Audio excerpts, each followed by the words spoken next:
नमस्कार साथियों। आज बहुत दिनों बाद में आज मेरा ऑनलाइन में आना हुआ।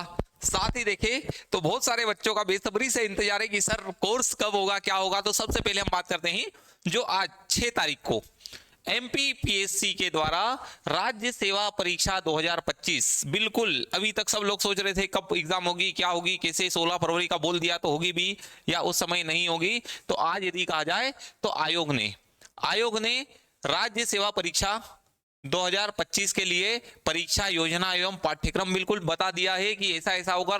रही बात प्री की, मेंस की, कोई चेंजेस नहीं है, पूरा का पूरा सिलेबस वही है जो अभी 2024 में भी चलता हुआ आ रहा है। अब इसी में देखा उसने कि वस्तुनिष्ठ परीक्षा, हमारी प्री सबको पता है कि प्री प्रारंभिक परीक्षा होती है, वो वस्तुनिष्ठ प्रश्न ओएमआर सेट पर आधारित होते हैं। साथ ही मुख्य परीक्षा की बात करें तो लिखित वर्णनात्मक होती है और साक्षात्कार। जो एमपीपीएससी जो 3 फेज प्री मेंस इंटरव्यू होते हैं उसी के बारे में दिया है। अब इस पूरी चीजों को देखें तो सबसे पहले अब हमें टारगेट काय को करना है एमपीपीएससी की प्रारंभिक परीक्षा को। प्रारंभिक परीक्षा जो अभी डेट बताई गई है 16 फरवरी को इसकी प्रारंभिक परीक्षा है। 16 फरवरी 2025 को जो कैसी होगी, ऑब्जेक्टिव बेस्ड होगी। अब सभी बच्चे तैयारी भी कर रहे थे, बहुत सारे बच्चों को इंतजार भी था कि कब इसका एग्जाम प्लान आए। हालांकि अभी एडवर्टाइजमेंट जिसमें कितनी पोस्ट होगी, क्या होगी, वो नहीं डाला है। दूसरी, अभी बच्चों फिर मैसेज आएगा कि सर फॉरेस्ट के लिए तो कुछ अभी बताया नहीं, तो फॉरेस्ट थोड़ा सा सिविल के बाद में थोड़ा सा चलता है, भी फॉरेस्ट का भी अपडेट कर ही देगा, पोस्ट भी बता ही देगा। अब ये हमें बिल्कुल एबीसीडी 4 ऑप्शन, नो कोई नेगेटिव मार्किंग नहीं है। उसके बाद में आपको पेपर अटेम्प्ट करना है, पार्ट ए है, पार्ट बी है। पार्ट राज्य सेवा प्रारंभिक परीक्षा की जो मेरिट लिस्ट बनती है वो पेपर 1 जीएस से बनती है। सी सेट क्वालिफाइंग होता है काहे के लिए, राज्य सेवा परीक्षा के लिए। राज्य वन सेवा के लिए मेरिट जो बनती है जीएस प्लस सी सेट दोनों से मिलकर बनती है, और सबसे अच्छा स्कोर सी सेट में करते हैं फॉरेस्ट वाले। जीएस में तो करते ही करते हैं, सी सेट को और अच्छा करते हैं और वहां से लेकर के आते हैं, और उसके बाद में एग्जाम निकलती है। उसी के बाद मैंने बोल दिया है कि लघु जितने भी होंगे मुख्य परीक्षा हेतु लघु सूचीकृत अभ्यर्थियों की संख्या के कुल रिक्त पदों की संख्या का प्रवर्गवार अधिकतम 20 गुना होगी। 20 गुना बच्चे का, जितनी पोस्ट आएगी उसके 20 गुना बच्चे मेंस में बैठेंगे, मेंस की एग्जाम को देंगे। अब 20 गुना में लास्ट जो कट ऑफ पॉइंट होगा, कट ऑफ पॉइंट पे जितने भी बंदे होंगे उनको भी इनसाइड कर लिया, मतलब वो भी मेंस दे के लिए एलिजिबल रहेंगे। कौन से जो एग्जैक्ट कट ऑफ पॉइंट पे है और 20 गुना से थोड़े ज्यादा भी होते हैं तो उनको आयोग एग्जाम के मेंस के लिए उनको भी क्वालिफाई, वो बच्चे भी क्वालिफाई कर पाएंगे। अब राज्य सेवा प्रारंभिक परीक्षा का पाठ्यक्रम क्या है, तो प्रथम प्रश्न पत्र होगा यूनिट 1 इंडियन हिस्ट्री, भारत का इतिहास। और अभी हम जैसे देखते आ रहे हैं कि 2024 स्पेशली 2024 से जो इन्होंने किया है कि हिस्ट्री की बात करें, पूरे इंडियन हिस्ट्री में उन्होंने जिस प्रकार से एंशियंट प्राचीन इतिहास जितना दिया हुआ है, मिडाइवल का वेटेज थोड़ा कम कर दिया है, और बाद में 19वीं 20वीं शताब्दी में सामाजिक तथा धार्मिक सुधार आंदोलन है, यहां से बिल्कुल क्वेश्चन आने लगे। और ज्यादातर वेटेज काय का है, प्राचीन इतिहास और आधुनिक इतिहास जो है उसमें। मिडाइवल मध्यकालीन इतिहास को थोड़ा सा संक्षिप्त में कर दिया है, कम कर दिए गए उसके क्वेश्चन जो कि पहले ज्यादा आते थे। अब स्वतंत्रता संघर्ष एवं भारतीय राष्ट्रीय आंदोलन, स्वतंत्रता के पश्चात भारत का एकीकरण एवं पुनर्गठन, ये तो गए हमारी यूनिट 1। इसी के बाद में आप देखेंगे तो यूनिट 2 आ जाती है एमपी का इतिहास, संस्कृति एवं साहित्य। अब हम आपसे फिर कहें कि जो आप तैयारी कर रहे हैं बहुत अच्छे से तैयारी करें। अभी इस वीडियो को देखने के बाद में फॉरेस्ट वाले बच्चों का मैसेज फिर आएगा तो मैं आपसे फिर कहूंगा, अभी मैं थोड़ी सी चर्चा करूंगा। और कल अपन बिल्कुल मिलते हैं शाम को 7 बजे। जो आप अभी तक जो हमसे उम्मीदें थी अभी हम बिल्कुल उस पर भी हम चर्चा करेंगे। यूनिट 2 की बात करें तो यूनिट 2 एमपी की हिस्ट्री है, संस्कृति, साहित्य। जितना अच्छा कर सको एमपी को आप बहुत अच्छा करें प्री के लिए, क्योंकि आप देखें यूनिट 2 अभी हम ओवरऑल जैसे भी हम पूरी यूनिट सिलेबस को देखेंगे उसके बाद देखेंगे एमपी का कितना बड़ा वेटेज है, सबसे अच्छा स्कोर एमपी में किया जा सकता है। तो एमपी के इतिहास में पूरी एमपी की चीजें दी हुई है। इसी के बाद में हम चले तो थर्ड आता है भारत का भूगोल। अब भारत का भूगोल अब बहुत सारे बच्चे पहले क्या था, इसी में इंडियन जियोग्राफी के अंतर्गत ही वर्ल्ड जियोग्राफी भी आ जाती थी, एमपी का भी पार्ट आ जाता था। लेकिन यदि बच्चे यदि अच्छे से तैयारी करें तो ये वाली जो यूनिट है ये बहुत अच्छी स्कोरिंग है। स्कोरिंग क्यों? केवल और केवल इंडियन जियोग्राफी ही पढ़ना है। क्यों? क्योंकि एमपी की जियोग्राफी तो एक अलग चौथी वाली यूनिट में आ रही है, लेकिन थर्ड यूनिट में केवल और केवल जियोग्राफी और पर्वत, पठार, मैदान। और जो बच्चे इसकी तैयारी बहुत अच्छे से करना चाहते हैं, अभी हमारा ऑनलाइन कोर्स भी आने वाला है, अब हम करेंगे। बोले सर इतने समय में कैसे? बिल्कुल, जो बच्चे और अच्छे तरीके से पढ़ना चाहते हैं विथ मैपिंग के साथ में, तो अब हम स्टार्ट करेंगे और एक प्रॉपर एक रेगुलर डीप में रेगुलर क्लासेस भी मिलेगी, मैपिंग के साथ में जियोग्राफी हमारे पास जयेंद्र सर पढ़ाएंगे। आप उस क्लास को भी ज्वाइन कर सकते हैं। हमारी एप्लीकेशन दीपश्री एकेडमी के एप्लीकेशन पर जाए, वहां पर आपको ये सभी चीजें मिल जाएगी। हम अभी बिल्कुल उसी प्रकार से चीजों को लाएंगे जो एग्जैक्ट एग्जाम के लिए होगा। अब बताने के लिए टीचर, सबसे बड़ी बच्चों के लिए दिक्कत ये हो जाती है कि टीचर अपनी ऐसी ऐसी चीजें बताने लग जाता कि वहां पर ऐसा हुआ वैसा हुआ। टीचर अपने ज्ञान का प्रदर्शन करता है, लेकिन बच्चे उसी में इंटरेस्ट लेते लेते सीख जाते, लेकिन एग्जाम में काम नहीं आता। हम बिल्कुल एग्जाम ओरिएंटेड अप्रोच के साथ में आएंगे। तो यह है भारत का भूगोल। भारत के भूगोल के बाद में अब बात करें तो उसके बाद में आता है मध्य प्रदेश का भूगोल। अब देखें तो दूसरी यूनिट ये आ गई मध्य प्रदेश से रिलेटेड। आपने पहली यूनिट देखी थी, दूसरी वाली देखी थी मध्य प्रदेश का इतिहास, दूसरी है मध्य प्रदेश का भूगोल। अब इसके बाद में यूनिट आती भारत एवं मध्य प्रदेश की संवैधानिक व्यवस्था। इसमें मध्य प्रदेश यहां पर भी है, और इंडियन पॉलिटी एंड एमपी की पॉलिटी। और यदि रियल में कहूं तो एमपी की पॉलिटी कहां आती है? पॉलिटी का ही भाग 6 आता है, भाग 9 आता है, जो संवैधानिक आयोग है उन आयोगों में आता है। और यही चीज एक प्रॉपर, और यदि आपने एक बार इंडियन ज्योग्राफी, इंडियन पॉलिटी बहुत अच्छे से पढ़ी पार्ट वाइज, तो आपसे ऑलरेडी स्टेट तो कवर होगा ही होगा, क्योंकि भाग 6 वही है। आर्टिकल नंबर देखें तो हम 152 से लेके 237 तक पूरा भाग 6 राज्य से रिलेटेड है। तो ये हमारी पॉलिटी वाला पार्ट है। उसी के बाद में आप देखें तो भारत एवं मध्य प्रदेश की अर्थव्यवस्था, इसमें भी सिलेक्टेड पॉइंट है, आप इसे बहुत अच्छे से करें। यहां से क्वेश्चंस अच्छे आते हैं और ईयर वाइज आते हैं, बैंक वगैरह से रिलेटेड क्वेश्चन यहां से आते हैं। यह यूनिट नंबर 6। अब यदि कहा जाए सबसे बड़ी यूनिट आती है तो यूनिट 7 आती है। अब सबसे बड़ी दिक्कत क्या है? बच्चा इसमें समय भी देता है, लेकिन हम आपसे फिर कहें कि एक प्रॉपर प्लानिंग करें। अभी मेरा कल एक वीडियो लेकर के आऊंगा, ओरिएंटेशन वीडियो। हमें कैसे तैयारी करना है, क्या करना है, किस अप्रोच के साथ में जाए कि हम बहुत अच्छे से स्कोर कर पाए।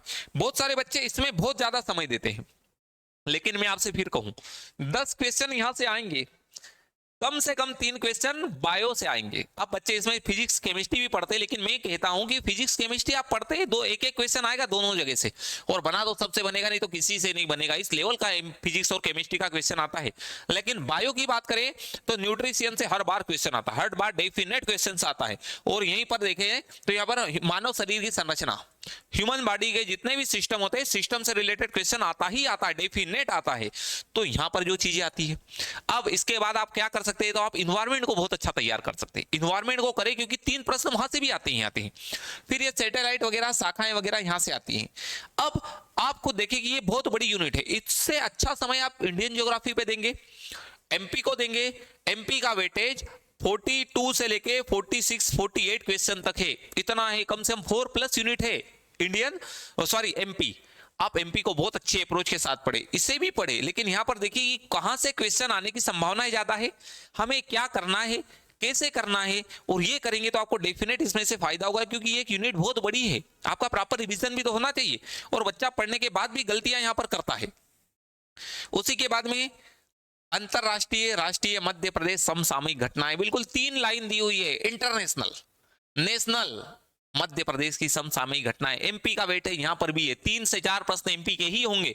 बाकी ओवरऑल बच्चे बहुत सारी बुक वगैरह लाते हैं, करंट अफेयर्स की खूब पढ़ते। देखिए आपकी क्या पढ़ने जैसी है, क्योंकि कुछ प्रश्न तो ऐसे आएंगे वो इंटरनेशनल कहे या नेशनल लेवल पे सबसे बनेंगे, और कुछ प्रश्न नहीं ऐसे आएंगे कि जिसका किस्मत अच्छा होगा वही तुक्का वाला ही बना के आएगा। क्यों? क्योंकि माइनस मार्क की नहीं तो तुक्का लगाना बनता ही बनता है। उसी के बाद में आती है 9th यूनिट, सूचना एवं संचार प्रौद्योगिकी, कंप्यूटर, इलेक्ट्रॉनिकी, ICT, robotics, AI, cyber security, e governance, internet एवं सोशल नेटवर्किंग प्लेटफॉर्म।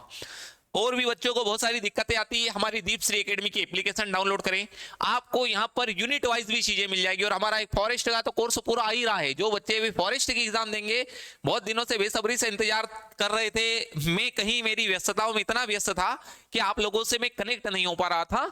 आज मैं आया हूं, और कल कल आप बिल्कुल मुझसे जुड़े, शाम को अपन जुड़ते, मेरे भी स्ट्रीमिंग डल जाएगी, अपन शाम को जुड़ते, आपकी जो भी प्रॉब्लम है, हम फॉरेस्ट की बेच राज्य वन सेवा की तैयारी करवाने वाला एकमात्र संस्थान दीपश्री एकेडमी। जी हाँ, बिल्कुल हम उसी प्रकार से एक पूरी बेच लेके आएंगे। बोले सर इतने कम समय में होता, हम उस लेवल पर लेकर के आएंगे कि कहां से कैसे किस अप्रोच के साथ में हम इसे क्लियर कर सकते हैं फॉरेस्ट सर्विस की एग्जाम को। साथ ही मध्य प्रदेश की जनजातियां, विरासत, लोक संस्कृति, लोक साहित्य, यहां पर आप पढ़ेंगे तो एमपी की ट्राइब्स, एमपी की ट्राइब्स।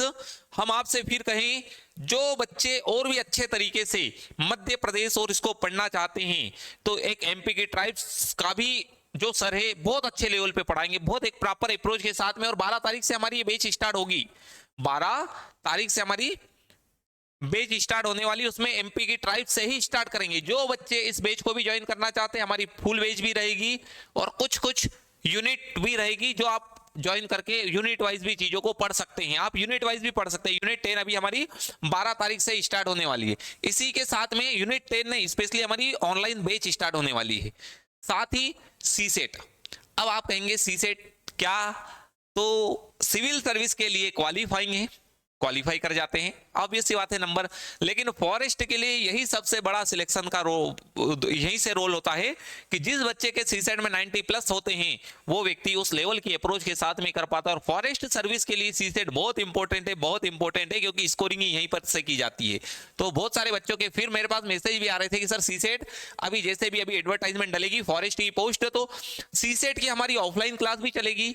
जो बच्चे एमपीपीएससी की तैयारी कर रहे हैं और स्पेशली फॉरेस्ट की एग्जाम देना चाहते हैं तो हमारी एक सीसेट की सेपरेट बैच, एक तो हमारी फुल बैच भी आएगी जीएस प्लस सीसेट की, और सीसेट की हमारी सेपरेट भी बैच रहेगी कि जो बच्चा केवल सीसेट ज्वाइन करना चाहता है वो हमारा सीसेट की बैच भी ज्वाइन कर सकता है। क्योंकि फॉरेस्ट के लिए सबसे इंपॉर्टेंट यही होने वाला है।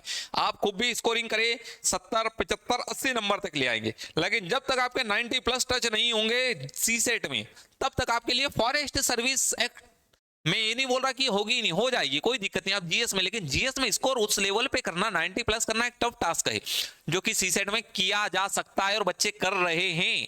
तो हम सीसेट की एक स्पेशल बैच लेकर के आएंगे, ऑनलाइन भी और ऑफलाइन। बहुत सारे बच्चे के मैसेज भी आए हैं, सभी हमसे कनेक्ट भी होना चाहते हैं, तो मैं एक वीडियो के साथ बता दूंगा कि जो बच्चे ऑफलाइन क्लास ज्वाइन करना चाहते हैं ऑफलाइन ज्वाइन कर सकते हैं, जो बच्चे ऑनलाइन ज्वाइन करना चाहते हैं ऑनलाइन भी कर सकते हैं। साथ ही हमारी मेंस ये प्री वाली ही चीजें अभी हमारी आने वाली है ऑनलाइन बैच।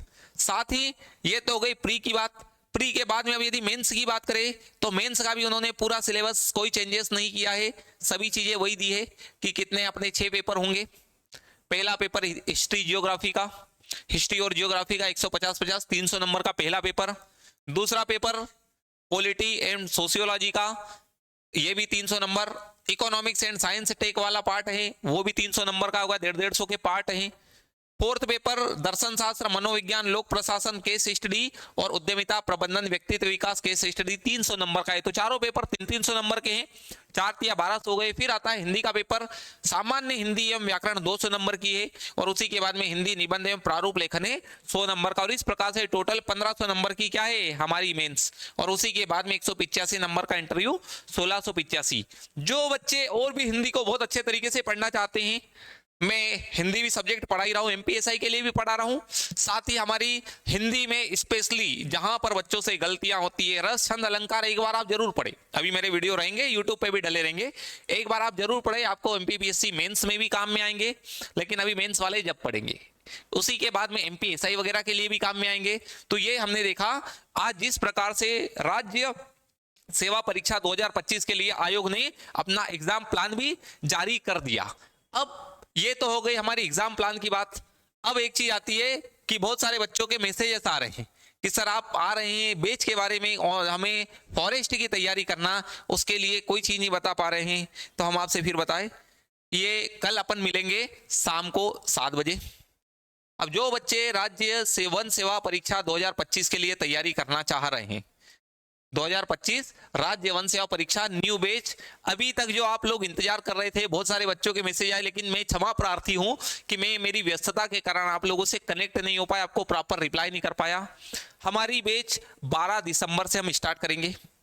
कल अपन मिलते हैं शाम को 7 बजे। इस बेच पे अपन डिस्कस करेंगे क्या प्लानिंग हो, क्या अप्रोच हो। रही बात पोस्ट की, तो अभी एडवर्टाइजमेंट डला है, तो अभी एडवर्टाइजमेंट एग्जाम प्लान सिलेबस डला है, तो अभी फॉरेस्ट अभी डल जाएगा, फॉरेस्ट की एडवर्टाइजमेंट भी डल जाएगी कि क्या पोस्ट रहने वाली है, कितनी पोस्ट। और हम कहे कि जितनी भी पोस्ट आ गई फॉरेस्ट की, तो आपको बिल्कुल बहुत अच्छे से तैयारी करें, क्योंकि जितनी अच्छी सिक्योरिटी फॉरेस्ट की एग्जाम क्लियर करने में, कि यदि आप एक प्रॉपर अप्रोच के साथ में करें, मैं आपसे फिर कहूँ ज्यादा पढ़ना इंपॉर्टेंट नहीं है, एक प्रॉपर स्ट्रेटजी, प्रॉपर अप्रोच होना चाहिए फॉरेस्ट की एग्जाम निकालने के लिए। तो डेफिनेट आप करें। अभी हमारी 12 तारीख से अपन स्टार्ट कर देंगे। जो भी बच्चे इसका इंतजार कर रहे हैं, हम सीसेट को स्पेशल टारगेट करेंगे, और राज्य वन सेवा की तैयारी करवाने वाला एकमात्र संस्थान है दीपश्री एकेडमी, बिल्कुल। और हम उसी के साथ में ऑफलाइन बैच हमारी चली रही है। जो बच्चे ऑफलाइन भी ज्वाइन करना चाहते हैं ऑफलाइन ज्वाइन कर सकते हैं, साथ ही हम ऑनलाइन भी इस बैच को लेकर के आ रहे हैं। तो अभी हम कल चर्चा करेंगे इस बैच से रिलेटेड पूरी इंफॉर्मेशन, कल हम लेकर के आते हैं। तो ठीक है, आज हमने देखा कि जो सिविल सर्विस के लिए इन्होंने प्लान डाल दिया है, इसको आप देखिए, कोई चेंजेस नहीं है। सिविल सर्विस के लिए भी वैसे के वैसे प्री है, मेंस है, सिलेबस भी सेम है। फॉरेस्ट के लिए, तो फॉरेस्ट के लिए सीसेट बहुत अच्छा स्कोरिंग होता है, यहीं से क्वालिफाई करते हैं व्यक्ति, और यहीं से ज्यादा स्कोर करने पे ही व्यक्ति की एंट्री होती है। और इस बार जो कंपटीशन होने वाला है, तो हम बताएं फॉरेस्ट में जबरदस्त होने वाला है, क्योंकि बहुत सारे सिविल वाले बच्चे फॉरेस्ट की ओर डाइवर्ट हो रहे हैं कि हम इसकी तैयारी कर ले, सीसेट की बहुत अच्छे से तैयारी कर ले। तो हम कल मिलते हैं शाम को 7 बजे। कल अपन इसकी पूरी चर्चा करेंगे। और जो बच्चे अभी तक इस बैच के बारे में जानना चाह रहे थे, आपसे सबसे मैं एक बार पुनः क्षमा प्रार्थी हूं कि मैं मेरी व्यस्तता के कारण नहीं आप लोगों से कनेक्ट हो पाया था। अब मिलेंगे, और बिल्कुल हम उस एक प्रॉपर स्ट्रेटजी के साथ में ही आएंगे। हमने सर लोगों से भी कहा है, सभी हमारी चीजें तैयार हो चुकी है। तो अब 12 तारीख से हम बैच को स्टार्ट करेंगे, लेकिन इसकी प्लानिंग कल हम पूरे एक प्रॉपर वीडियो के साथ में कैसे रहेगा, क्या रहेगा, कैसे ज्वाइन कर सकते हैं, हम कल मिलते हैं इसके साथ में। तो ठीक, नमस्कार साथियों।